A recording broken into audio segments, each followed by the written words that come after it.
Miarabanao indray tonga soa tanatin'ny fotoana ny fanomezana ny valora katroka tokoa izao eto amin'ny fahitalavitry matv fotoana nolonana anao ny vaovao manatitra ny araba toboko lahy sy toboko vavy ary manasanao anaraka ny vaovao hatramin'ny farany. Isan'ny ampahafantarina moa tanatin'izao vaovao izao ary ny anaran'ireo olona izay andraikitra ny toeran'ireo ministra kandida nametra mpialana.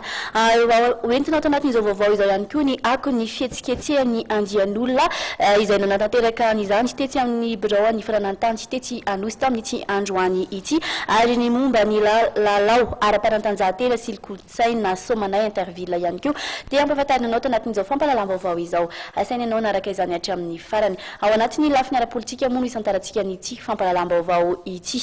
Io tolakandro tetsy Ambohitsiroatra ary no nampahafantarina ny anaran'ireo olona izay voatendry andraikitra ny toeran'ireo ministra kandida nametra mpialana. Arahantsika vetrany ny andindin'izay entiny lova Ramanantsoa. Fantatra ny anaran'ireo ministra voatendry andraikitra toerana vaovao taorian'ny fametram-pialana ireo ministra lasa kandida ho filoham-pirenena.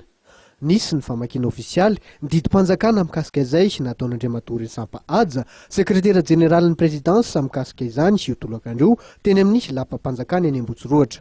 Didimpanjakana larana fahatelo ambin'ny folo sy roa arivo, tsipika roa ambin'ny folo sy eninjato. Anendrena mpikambana vaovao ao amin'ny gouvernemanta ny tetezamita ny firaisam-pirenena. Andininy voalohany, tendrena ho mpikambana ao amin'ny gouvernemanta ny tetezamita ny firaisam-pirenena ho prime ministre lefitra misana ny fampandrosoana sy fanajarenana ny tany Reboza Julien, ministre ny fitantanam-bola sy ny teti-bola Rassoulelson Lantonien. Andininy faharoa, foanana ary dia foana ny fepetra teo aloha mifanohitra amin'ny voalaza ny dididy mpanjakana ity. Fa nivoaka ihany koa ny didimpanjakana manendry ireo mpisolo-toerana, voakasika izany ny ministeran raharaham-bahiny, ny asa mpanjakana sy ny lalàna sosialy ary ny ministeran rano. Araka ny didimpanjakana larana fahatelo ambin'ny folo sy roa arivo, tsipika roa ambin'ny folo sy eninjato tamin'ny 4 septambra telo ambin'ny folo sy roa arivo. Anendrena mpikambana vaovao ao amin'ny gouvernemanta ny tetezamita ny firaisam-pirenena. Araka ny tolo-kevitry ny prime ministre lehiben'ny gouvernemanta ny tetezamita ny firaisam-pirenena dia mamoaka izao didy mpanjakana izao.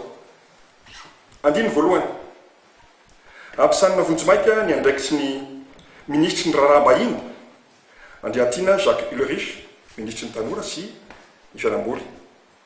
Ministry ny rano Nday Mananjara Joanita, ministry ny fahasalamam-bahoaka.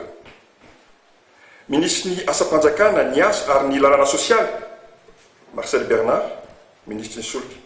Avy dia miatra avy hatrany ireo didimpanjakana fanendrena tompon'andraikitra ambonindreo.